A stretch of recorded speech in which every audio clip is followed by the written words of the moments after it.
ಸಮಾಚಾರ ನ್ಯೂಸ್ಗೆ ಸ್ವಾಗತ. ನಾನು ಮಂಜುಳಾ ಕೊಂಡರಾಜನಹಳ್ಳಿ, ಕೋಲಾರ. ರಾಜ್ಯ ಸ್ವಯಂ ಸೇವಕರ ಸಂಘ ಆರ್ಎಸ್ಎಸ್ ಸ್ಥಾಪನೆಯ 100 ವರ್ಷ ಪೂರ್ಣಗೊಂಡ ಹಿನ್ನೆಲೆಯಲ್ಲಿ ದೇಶದಾದ್ಯಂತ ಸಂಭ್ರಮಾಚರಣೆಗಳು ನಡೆಯುತ್ತಿವೆ.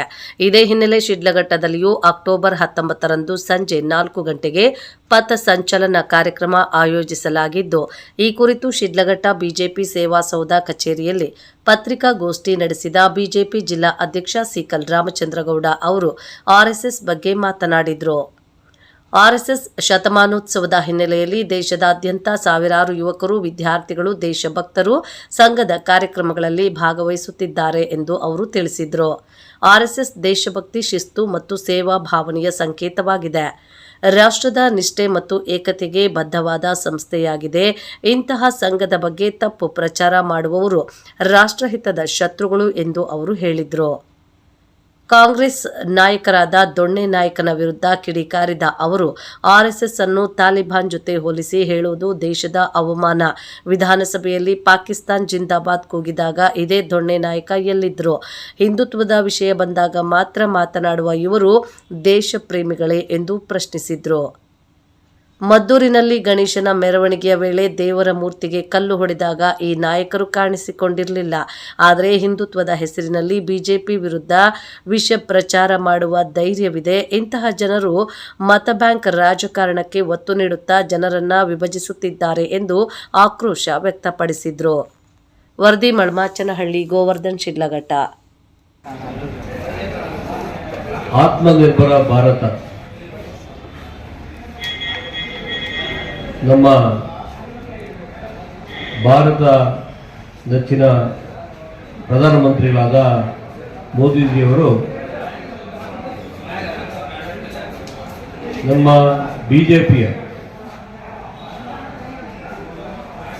ದೀನ್ ದಯಾಳ್ ಉಪಾಧ್ಯಾಯರವರ ಹುಟ್ಟಿದ ಹಬ್ಬದ ಪ್ರಯುಕ್ತವಾಗಿ ಆತ್ಮನಿರ್ಭರ್ ಭಾರತವನ್ನು ಉದ್ಘಾಟನೆ ಮಾಡಿದ್ರು. ಈ ಒಂದು ಆತ್ಮನಿರ್ಭರ ಭಾರತದಲ್ಲಿ ಒಂದು ಪ್ರತಿಜ್ಞೆನ ಇಡೀ ದೇಶ ಮಾಡಬೇಕು ಅಂತಕ್ಕಂಥದ್ದು ಅವ್ರ ಸಂಕಲ್ಪ. ಏನಂದ್ರೆ ವೋಕಲ್ ಫಾರ್ ಲೋಕಲ್ ಅಂತ. ನಮ್ಮ ಸ್ವದೇಶಿಯಲ್ಲಿ ಏನೆಲ್ಲ ತಯಾರಾಗ್ತಕ್ಕಂಥ ವಸ್ತುಗಳು make in India, make in ಇಂಡಿಯಾದ ಈಗಾಗಲೇ ದೊಡ್ಡ ಮಟ್ಟಕ್ಕೆ ಮೋದಿಜಿಯವರ ಪ್ರಧಾನಮಂತ್ರಿಗಳಾದ ನೇತೃತ್ವದಲ್ಲಿ ಮೇಕ್ ಇನ್ ಇಂಡಿಯಾನ ಏನು ತಂದರು. ಉದಾಹರಣೆ ಹೇಳ್ಬೇಕಂತ ಹೇಳಿದ್ರೆ ಮೇಕ್ ಇನ್ ಇಂಡಿಯಾ ಯಾವ ಮಟ್ಟಕ್ಕೆ ಬೆಳೆದಿದೆ ಅಂತ ಹೇಳಿದ್ರೆ, ಭಾರತ ದೇಶಕ್ಕೆ ಸೈನಿಕರಿಗೆ ದೇಶ ಕಾಯೋದಕ್ಕೆ ಯುದ್ಧ ಫೈಟರ್ ಜೆಟ್ಗಳಿಂದ ಹಿಡಿದು, ಯುದ್ಧ ವಿಮಾನಗಳಿಂದ ಹಿಡಿದು ಸಾಕಷ್ಟು ವಿದೇಶಗಳಿಂದ ಕೊಂಡ್ಕೊಳ್ತಾ ಇದ್ರು. ಅದರಲ್ಲಿ ಕೋಟ್ಯಾಂತರ ರೂಪಾಯಿ ದರೋಡೆ ಹೊಡಿತಾ ಇದ್ರು. ಇವತ್ತು ಪ್ರಧಾನಮಂತ್ರಿಗಳು ಮೇಕ್ ಇನ್ ಇಂಡಿಯಾ ಮಾಡಿ ಸಾಕಷ್ಟು ಇಲ್ಲೇ ಭಾರತದಲ್ಲೇ ಮ್ಯಾನುಫ್ಯಾಕ್ಚರ್ ಮಾಡಿ ಭಾರತಕ್ಕೆ ಆಗಿ ಉಳಿದಿದ್ದು ಸಾಕಷ್ಟು ದೇಶಗಳಿಗೆ ಮಾರಾಟ ಮಾಡ್ತಾರೆ. ಅದರಿಂದ ಕೂಡ ಸಾಕಷ್ಟು ದುಡ್ಡು ಬರ್ತಾ ಇದೆ ಭಾರತಕ್ಕೆ. ಈ ಮೋದಿಜಿಯವರ ಸಂಕಲ್ಪ ಮೇಕ್ ಇನ್ ಇಂಡಿಯಾ ಅಂತಕ್ಕಂಥದ್ದು ದೊಡ್ಡ ಮಟ್ಟಕ್ಕೆ ನಡೀತಾ ಇದೆ. ಅದಕ್ಕೆ ಅದರ ಜೊತೆಗೆ vocal for local, Atmanirbhar Bharat ಯಾಕೆ ಮಾಡಿದ್ದಾರೆ ಅಂತ ಹೇಳಿದ್ರೆ, ದಿನಬಳಕೆ ವಸ್ತುಗಳು ಪ್ರತಿಯೊಬ್ಬ ಪ್ರಜೆಗೂ ಕೂಡ, ಪ್ರತಿಯೊಬ್ಬರಿಗೂ ಕೂಡ ಅಡಿಗೆ ಮನೆಯಿಂದ ಹಿಡಿದು, ಬಾತ್ರೂಮ್ನಿಂದ ಹಿಡಿದು, ಬೆಡ್ರೂಮ್ನಿಂದ ಹಿಡಿದು, ಓಡಾಡ್ತಕ್ಕಂಥ ವಾಹನಗಳಿಂದ ಹಿಡಿದು, ಕರೆಂಟ್ನಿಂದ ಹಿಡಿದು ದಿನಬಳಕೆ ಏನೆಲ್ಲ ಪದಾರ್ಥಗಳಿದೆಯಲ್ಲ ಆ ಪದಾರ್ಥಗಳನ್ನ ಸಾಕಷ್ಟು ಮ್ಯಾನುಫ್ಯಾಕ್ಚರ್ ಇಲ್ಲಿ ಮಾಡ್ತಾ ಇದ್ದಾರೆ. ಅದನ್ನ ಸಾಕಷ್ಟು ಉಪಯೋಗ ಮಾಡಬೇಕು ಅಂತಕ್ಕಂಥದ್ದನ್ನ ಎಲ್ರಿಗೂ ಹೇಳ್ಬೇಕಂತಕ್ಕಂಥ, ಮನೆ ಮನೆಗೆ ಹೇಳ್ಬೇಕಂತಕ್ಕಂಥ ಕಾರ್ಯಕ್ರಮ. ಯಾಕಂದ್ರೆ ಭಾರತ ದೇಶನ ಟ್ರಂಪ್ ತುಂಬಾ ಟಾರ್ಗೆಟ್ ಮಾಡಿ ಸಾಕಷ್ಟು ಏನು ಟ್ಯಾಕ್ಸ್ ಹಾಕ್ತಾ ಇದ್ದಾರೆ. ಸಾಕಷ್ಟು ಅಮೆರಿಕ, ಸಾಕಷ್ಟು ವಿದೇಶ ಐಟಮ್ಗಳನ್ನ ನಾವು ಬಳಕೆ ಮಾಡ್ತಾ ಇದ್ದೀವಿ. ನಮ್ಮ ದುಡ್ಡನ್ನ ವಿದೇಶದವರು ತಿಂದು ಅವರ ದುರಾಂತರವನ್ನು ನಮ್ಮ ಭಾರತ ಮೇಲೆ ತೋರ್ತಾ ಇರ್ತಾರೆ. ಅವರಿಗೆ ನಾವು ಪ್ರತ್ಯುತ್ತರವಾಗಿ ಯಾವ ಥರ ಕೊಡ್ಬೋದು, ಅದ್ರ ಜೊತೆಗೆ ನಮ್ಮ ಭಾರತನ ಯಾವ ರೀತಿ ನಾವು ದೊಡ್ಡ ಮಟ್ಟಿಗೆ ಬೆಳೆಸಬೇಕಂತಕ್ಕಂಥದ್ದನ್ನ ಆತ್ಮಸ್ಥೈರ್ಯವನ್ನು ತುಂಬಿ ಮೋದಿಜಿಯವರ ಕೊಟ್ಟಿರ್ತಕ್ಕಂಥ ಕರೆ ಸ್ವದೇಶಿಯಲ್ಲಿ ಮ್ಯಾನುಫ್ಯಾಕ್ಚರ್ ಆಗ್ತಕ್ಕಂಥ ಎಲ್ಲ ವಸ್ತುಗಳನ್ನ ಬಳಕೆ ಮಾಡ್ತಕ್ಕಂಥ ಒಂದು ದೃಢ ಸಂಕಲ್ಪ ಮಾಡಿ ಎಲ್ರಿಗೂ ಮನೆ ಮನೆಗೂ ಹೇಳಿ ಅಂತ ಹೇಳ್ತಕ್ಕಂಥ ಕಾರ್ಯಕ್ರಮ ಕೊಟ್ಟಿದ್ದಾರೆ. ನಾವು ಜಿಲ್ಲೆಯಿಂದ, ಮಂಡಲದಿಂದ, ಪಂಚಾಯಿತಿಯಿಂದ, ಬೂತ್ನಿಂದ ಪ್ರತಿ ಮನೆಗೂ ಇದನ್ನ ಹೇಳಬೇಕು ಅಂತಕ್ಕಂಥ ಕಾರ್ಯಕ್ರಮನ ನಾವು ಮಾಡ್ತಾ ಇದ್ದೀವಿ. ಎಲ್ಲ ಒಂದು ದಿನಬಳಕೆ ಐಟಮ್ಗಳಿಗೆ ಯಾವ ಥರ ಮ್ಯಾನುಫ್ಯಾಕ್ಚರ್ ಯಾರು ಮಾಡ್ತಾ ಇದ್ದಾರೆ, ಯಾವ ಥರ ಬಳಸಬೇಕು ಅಂತಕ್ಕಂಥ ಹೇಳ್ತಕ್ಕಂಥದ್ದನ್ನ ಕೆಲಸ ಮಾಡ್ತಾ ಇದ್ವಿ. ಇವತ್ತು ಅದರ ಪ್ರಯುಕ್ತವಾಗಿ ಇವತ್ತು ನಾವು ಮಂಡಲದ ಕಾರ್ಯಕರ್ತರು ಇಟ್ಕೊಂಡಿದ್ವಿ. ನಮ್ಮಲ್ಲಿ ಬೂತ್ ಮಟ್ಟದಲ್ಲಿ ಇರ್ತಕ್ಕಂಥ ಎಲ್ಲ ಲೀಡರ್ಗಳನ್ನು ಕರೆದು ಇವತ್ತು ಇದ್ರ ಬಗ್ಗೆ ಹೇಳಿ ಆ ವಿಚಾರನ ತಿಳಿಸಿ ಅವ್ರಿಗೂ ಸಾಕಷ್ಟು ಪ್ರತಿಜ್ಞೆಯನ್ನು ಕೊಟ್ಟು ಪ್ರತಿಜ್ಞೆಯನ್ನು ಅವರು ಮಾಡಿ ಅದ್ರ ಜೊತೆಗೆ ಎಲ್ಲ ಮನೆಗೂ ಸ್ಟಿಕ್ಕರ್ ಅಂಟತಕ್ಕಂಥ ಕಾರ್ಯಕ್ರಮನ ಇವತ್ತು ಉದ್ಘಾಟನೆ ಮಾಡಿದ್ದೀವಿ.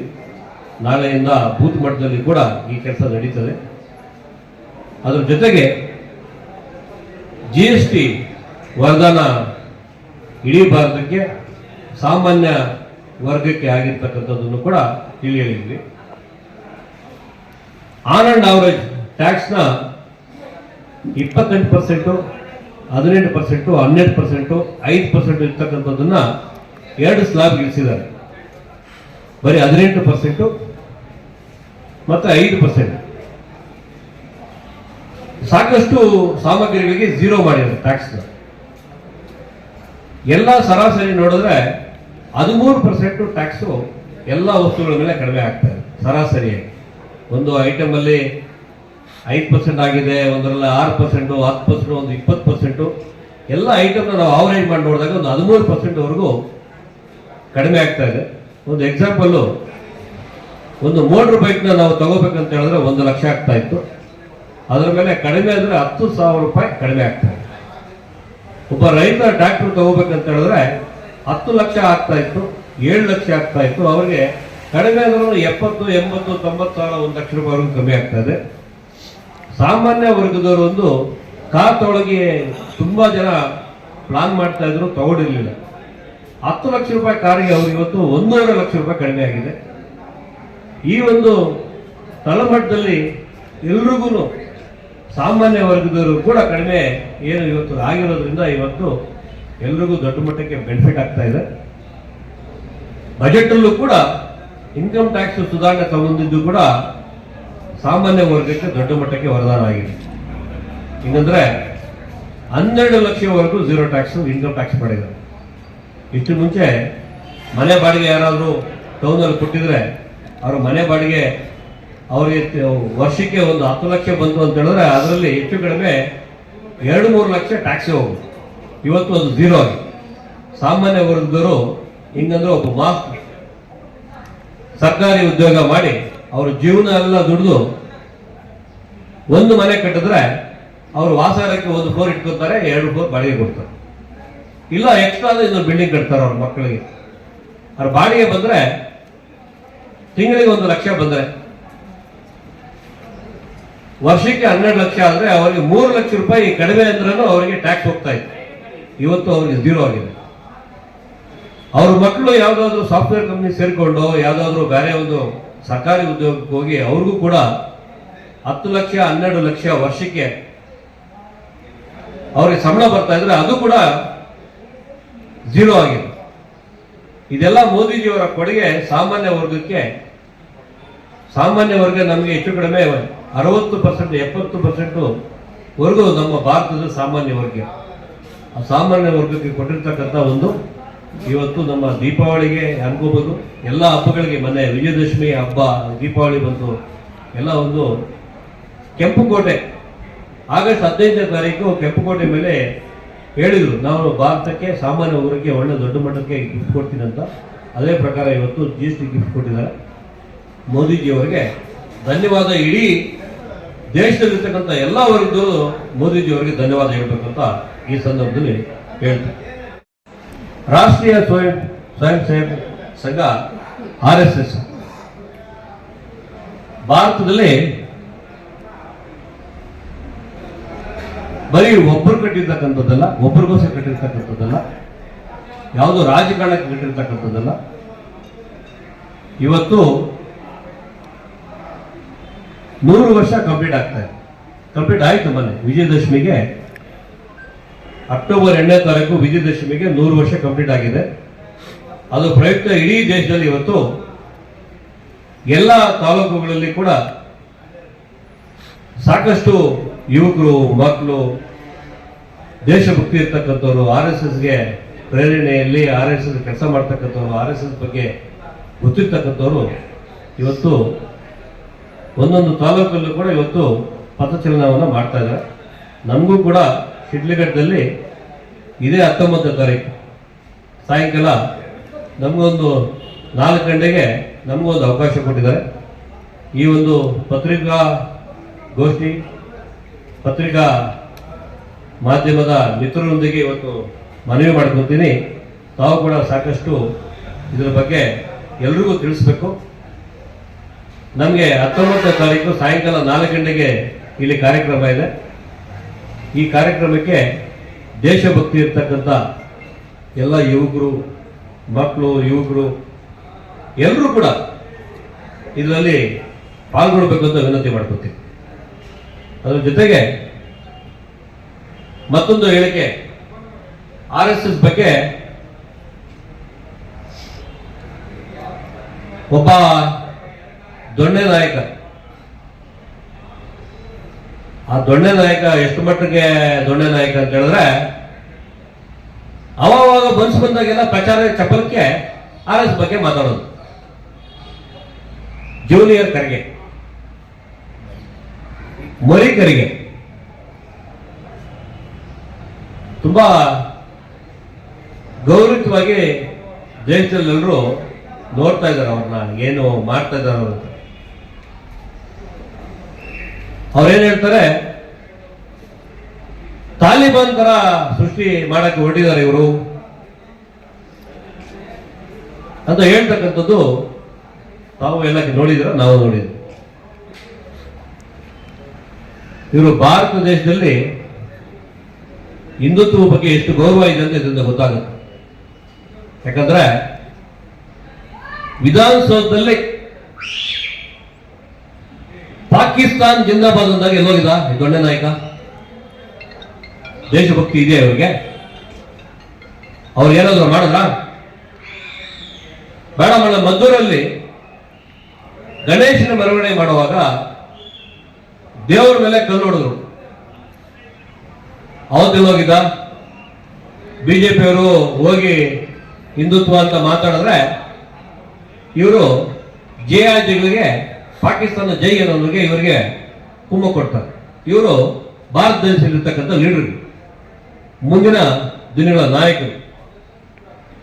ಇಂಥವ್ರನ್ನೆಲ್ಲ ದೇಶದಲ್ಲಿ ನೋಡ್ಬೇಕಲ್ಲಪ್ಪ ಅಂತ ಆಡಳಿತ ಕೊಟ್ಬಿಟ್ಟು ಇವತ್ತು ಎಲ್ಲ ಹಿಂದೂಗಳು ಕರ್ಮ ಈ ಮಟ್ಟಕ್ಕೆ ಬಂದಿದೆ.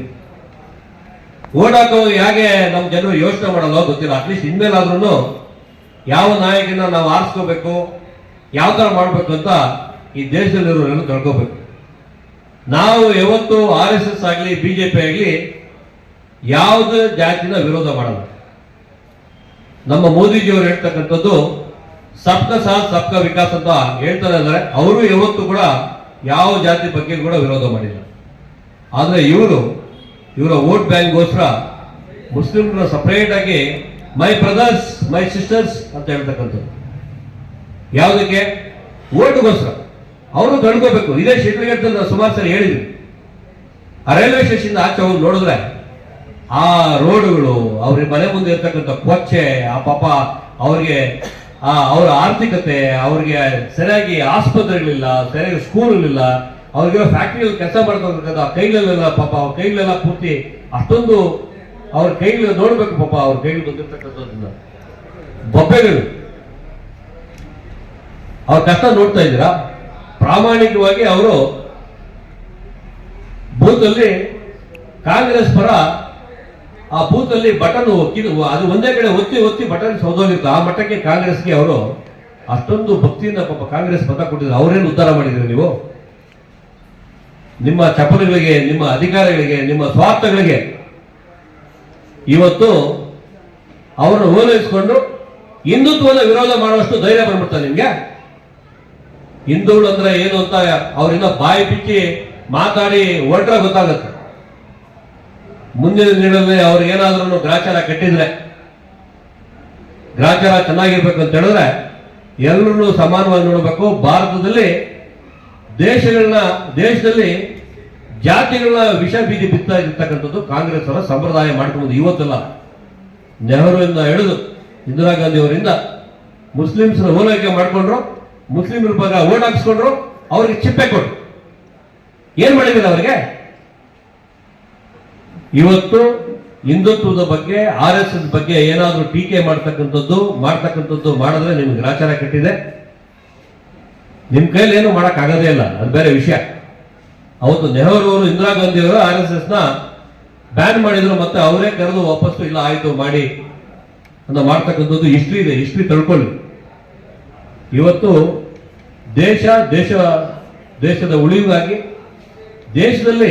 ಇದೇ ದೇಶದಲ್ಲಿ ಪಾಕಿಸ್ತಾನ ಬಗ್ಗೆ ಯಾರಿಗಾದ್ರೂ ಅಷ್ಟೊಂದು ಪ್ರೀತಿ ಇದ್ರೆ ಅವರಿಗೆ ಅದೇ ಶ್ರೀನಿವಾಸ ಸಾಗರದಲ್ಲಿ ಒಂದು ಮಹಿಳೆ ದೇವ್ರ ಮೇಲೆ ಕಾಲಿಟ್ಕೊಂಡು ಇದು ಮಾಡಿದ್ದಾಳೆ, ಅದ್ರ ಬಗ್ಗೆ ಏನು ಇದಾಯ್ತು? ಇವತ್ತು ಇದೇ ನಮ್ಮ ಚಿಕ್ಕಬಳ್ಳಾಪುರ ತಾಲೂಕಲ್ಲಿ ಶ್ರೀನಿವಾಸ ಸಾಗರ ತಿರುಪತಿ ತಿಮ್ಮಪ್ಪನ ದೇವಸ್ಥಾನ ತುಂಬಾ ಚೆನ್ನಾಗಿದೆ. ಆ ದೇವಸ್ಥಾನ ಶ್ರೀನಿವಾಸನ ಇರ್ತಕ್ಕಂಥ ದೇವಸ್ಥಾನ, ಆ ಸಾಗರಕ್ಕೆ ಶ್ರೀನಿವಾಸ ಸಾಗರ ಅಂತ ಹೆಸರಿಟ್ಟಿದ್ದಾರೆ. ವಿಶ್ವೇಶ್ವರಯ್ಯನವರು ಮಾಡಿರ್ತಕ್ಕಂಥ ಒಂದು ಕೆರೆ, ಅದರಲ್ಲಿ ಕೆರೆ ತುಂಬಿ ಇವತ್ತು ಮಳೆ ನೀರು ತುಂಬಿ ಇವತ್ತು ಸುಂದರವಾಗಿ ನೀರು ಕೋಡಿ ಚೆನ್ನಾಗಿ ಹೋಗ್ತಾ ಇದೆ. ಸುಮಾರು ಒಂದು 20-30 ಅಡಿ ಮೇಲಿಂದ ನೀರು ಧುಮುಕ್ತಾ ಇದೆ. ಆ ನೀರು ಜಲಪಾತದಲ್ಲಿ ಹೆಂಗೆ ಬರುತ್ತೆ ಆ ಥರ ಸುಂದರವಾಗಿದೆ. ಆ ಒಂದು ಕೋಡಿಯಲ್ಲಿ ತಾಯಿ ಗಂಗಮ್ಮನ್ನ ಪ್ರತಿಷ್ಠಾಪನೆ ಮಾಡಿದ್ದಾರೆ ಯಾವುದೋ ಕಾಲದಲ್ಲಿ, ಇವತ್ತಲ್ಲ, ತುಂಬಾ ಹಳೆ ವಿಗ್ರಹ ಇದೆ. ತಾಯಿನ ಪ್ರತಿಷ್ಠಾಪನೆ ಮಾಡಿರ್ತಕ್ಕಂಥದ್ದನ್ನ ಅಲ್ಲಿ ತುಂಬಾ ಚೆನ್ನಾಗಿದೆ. ಅಲ್ಲಿ ಸಾಕಷ್ಟು ವೀಕ್ ಡೇಸ್ ಅಲ್ಲಿ ಕೂಡ ಯುವಕರು, ಹೆಣ್ಮಕ್ಳು ಎಲ್ಲರೂ ಅಲ್ಲಿ ಹೋಗಿ ಆ ಒಂದು ನೀರಲ್ಲಿ ಕೂತ್ಕೊಂಡು ಆಟ ಆಡೋದು ಎಲ್ಲ ಕೆಲಸ ಮಾಡ್ತಾ ಇದ್ದಾರೆ. ಆದ್ರೆ ಆ ಗಂಗಮ್ಮ ತಾಯಿ ದೇವರನ್ನ ಆ ಹಿಂದ್ಗಡೆ ಕೂತ್ಕೊಂಡು ತಾಯಿ ತಲೆ ಮೇಲೆ ಕಾಲಲ್ಲಿ ಇಟ್ಕೊಂಡು ಏನು ಪ್ರದರ್ಶನ ಮಾಡಿದ್ದಾರೆ. ಸ್ವಲ್ಪ ಹೆಣ್ಮಕ್ಳಿಗೆ ದೇವರ ಬಗ್ಗೆ ಅರಿವಿಲ್ಲ, ಯಾರಿಗಿಲ್ಲ ಅಂದ್ರೆ ಈ ಮುಸ್ಲಿಂ ಮಕ್ಕಳಿಗೆ ಕೆಲವರು ಏನ್ ಮಾಡ್ತಾರೆ ಅಂತ ಹೇಳಿದ್ರೆ ಒಳ್ಳೆದನ್ನ ಹೇಳೋದನ್ನ ಕಲ್ಕೋಬೇಕು. ಯಾರೇ ಇರಲಿ, ಕ್ರಿಶ್ಚಿಯನ್ರಾಗ್ಲಿ, ಹಿಂದೂ ಆಗ್ಲಿ, ಮುಸ್ಲಿಂ ಆಗ್ಲಿ, ಅವರವರ ದೇವರುಗಳನ್ನ ಅವರವರು ಭಕ್ತಿಯಿಂದ ನೋಡ್ತಾರೆ.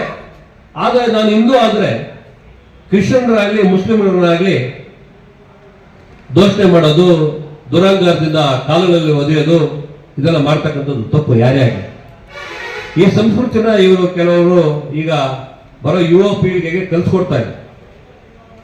ಆ ಹೆಣ್ಮಕ್ಳು ದೇವರ ಮೇಲೆ ಕಾಲಿಟ್ಟಕ್ಕಂಥದ್ದು ದೊಡ್ಡ ಮಟ್ಟಕ್ಕೆ ನಾವು ಕರ್ಮ ನೋಡ್ಬೇಕು ನಮ್ಮ ಭಾರತದಲ್ಲಿ ಅಂತ ಆಗಿದೆ. ಆದ್ರೆ ನಮ್ಮ ಒಂದೇ ಒಂದು ರಿಕ್ವೆಸ್ಟ್ ಇತ್ತು, ನಾವು ಹೋಗಿ SP ಅವರಿಗೆ ಕೂಡ ನಾವು ಕಂಪ್ಲೇಂಟ್ ಕೊಟ್ಟು ಹೇಳ್ಬಿಟ್ಟು ಬಂದಿದ್ವಿ. ಯಾವ್ದನ್ನ ಯಾರು ಮಾಡಿದ್ದಾರೆ ನೋಡಿ, ಅದನ್ನ ಮುಂದಿನ ದಿನ ಥರ ಆಗ್ತದೆ ನೋಡಿ ಅಂತ ಶಾಂತಿ ಇದ್ದೋಗಿ ಅವ್ರಿಗೆ ಹೇಳಿ ಬಂದಿದ್ದೆ. ಇದುವರೆಗೂ ಅದ್ರ ಬಗ್ಗೆ ಕ್ರಮ ಕೈಗೊಂಡಿಲ್ಲ. SP ಅವರಿಗೆ ನಾನು ಹೇಳಿದೆ, ಅವರು ಮಾತಾಡೋಕೆ ಹೇಳಿದ್ದೀನಿ, ನಮ್ಮ ಹಿಂದೂಗಳು ಶಾಂತಿಯುತವಾಗಿ ಹಲ್ಲೆ ಮಾಡ್ತಕ್ಕಂಥದ್ದು, ಗಲಾಟೆ ಮಾಡ್ತಕ್ಕಂಥದ್ದು ಮಾಡಕ್ ಹೋಗಲ್ಲ. ಏಕಾಏಕಿ ಈ ಮುಸ್ಲಿಮರು ಮಾಡ್ತಾರೆ ಕೆಲವರು. ಹೆಂಗಂತ ಹೇಳಿದ್ರೆ ಬೆಂಗಳೂರಲ್ಲಿ ನಾವೆಲ್ಲ ನೋಡಿದ್ದೀವಿ, ಒಂದು ಧರ್ಮದ ಬಗ್ಗೆ ಒಂದು ಪೋಸ್ಟ್ ಮಾಡಿದ ತಕ್ಷಣ ಪೊಲೀಸ್ ಸ್ಟೇಷನ್ ನುಗ್ಗಿ ಪೊಲೀಸ್ ಸ್ಟೇಷನ್ ಹೊಡೆದಾಕಿದ್ರು. ರಾತ್ರಿ ಒಂದೇ ರಾತ್ರಿ ಅವತ್ತೇ MLA ಮನೆಯನ್ನು ಸುಟ್ಟಾಕಿದ್ರು. ಯಾಕಂದ್ರೆ ಅವರಿಗೆ ಅವರ ಧರ್ಮದ ಬಗ್ಗೆ ಅಷ್ಟೊಂದು ಪ್ರೀತಿ, ರೋಷ ಎಲ್ಲ ಇದೆ. ನಮಗೆ, ನಮ್ಮ ಜನಗಳಿಗೆ ನಾನು ಈಗಾಗಲೇ 2-3 ಸರಿ ಹೇಳಿದ್ವಿ. ಎಲ್ಲರೂ ಪಾಪ ಟಿವಿಗಳು ಹಾಕೊಂಡು ಸೀರಿಯಲ್ ನೋಡ್ತಾರೆ ನಮ್ಮವ್ರು. ನಮ್ಮವ್ರಿಗೂ ಏನಾಗಿದೆ, ಯಾರೇನ ಮಾಡ್ಕೊಳ್ಳಿ ನನ್ನ ಮನೆ ಚೆನ್ನಾಗಿರ್ಲಿ ಅಂತ. ಬಟ್ ಒಂದು ದಿವಸ ನಿಮ್ಮ ಮನೆಗಳಿಗೆ ಮಾರಿ ಹಬ್ಬ ಬಂದಾಗ ಗೊತ್ತಾಗುತ್ತೆ. ದಯಮಾಡಿ ಇವತ್ತು ಈ ಪೊಲೀಸರಿಗೂ ಕೂಡ ಇವತ್ತು ಹೇಳ್ತಾ ಇದ್ವಿ, ಆಲ್ರೆಡಿ SP ಅವ್ರು ಕೊಟ್ಟು ಬಂದಿದ್ದೀವಿ. ಅವ್ರನ್ನ ಇಮಿಡಿಯೇಟ್ ಆಗಿ ಯಾರನ್ನು ಕರೆದು ಅವರಿಗೆ ಅರೆಸ್ಟ್ ಮಾಡಿ ಬುದ್ಧಿ ಹೇಳಿ ಮುಂದಿನ ಆಗದೆ ಮಾಡಲಿಲ್ಲ ಅಂತ ಹೇಳಿದ್ರೆ ದೊಡ್ಡ ಮಟ್ಟಕ್ಕೆ ರೋಡ್ ಇಳಿಬೇಕಾಗತ್ತೆ, ಗಲಾಟೆ ಮಾಡ್ಬೇಕಾಗತ್ತೆ ಅಂತೇಳಿ ಈ ಸಂದರ್ಭದಲ್ಲಿ